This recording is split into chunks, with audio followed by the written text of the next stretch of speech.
बिस्मिल्लाहिर्रहमानिर्रहीम अस्सलाम वालेकुम रहमतुल्लाहि व बरकातुहू। नाज़रीन हकीम हाफिज़ मोहम्मद वैस बासी आपकी खिदमत में हाजिर हूँ।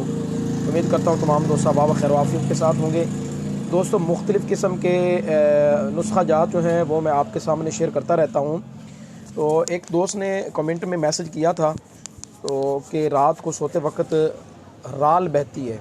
अक्सर लोगों के साथ ये मामला होता है, ख़ासकर बच्चों के साथ भी ये मामला होता है कि रात को जब वो सोते हैं तो जिस करवट वो लेटते हैं उस तरफ से उनके मुंह से राल बहती रहती है। बाज़ औक़ात सिरहाना जो है वो भी गीला हो जाता है। वक्त कम है, असल में थोड़ी मसरूफ़ियत थी मेरी दुकान पे, दवाखाने पे, तो मैं ना सिर्फ आपके सामने एक चीज़ बता रहा हूँ।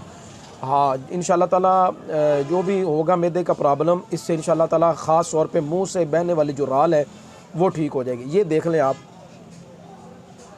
जवारश मस्तगी के नाम से अशरफ कंपनी की ये जवारश है। ये आप लेकर जिनकी उम्र ज़्यादा है ना, यानी बड़ी उम्र के तकरीबन 20-25 साल 30 साल या इसके अबव जिनकी उम्र ज़्यादा है, वो 5 से 10 ग्राम तक इस्तेमाल कर सकते हैं। और जो छोटे बच्चे हैं उनको आप जो टीस्पून होता है चाय वाला, उसका चौथा हिस्सा इस्तेमाल करवाएं। इंशाअल्लाह तबारक व तआला चंद दिनों में ही ये जो राल बहने वाला मामला है ये आपका ठीक हो जाएगा। अस्सलाम वालेकुम रहमतुल्लाहि व बरकातहू।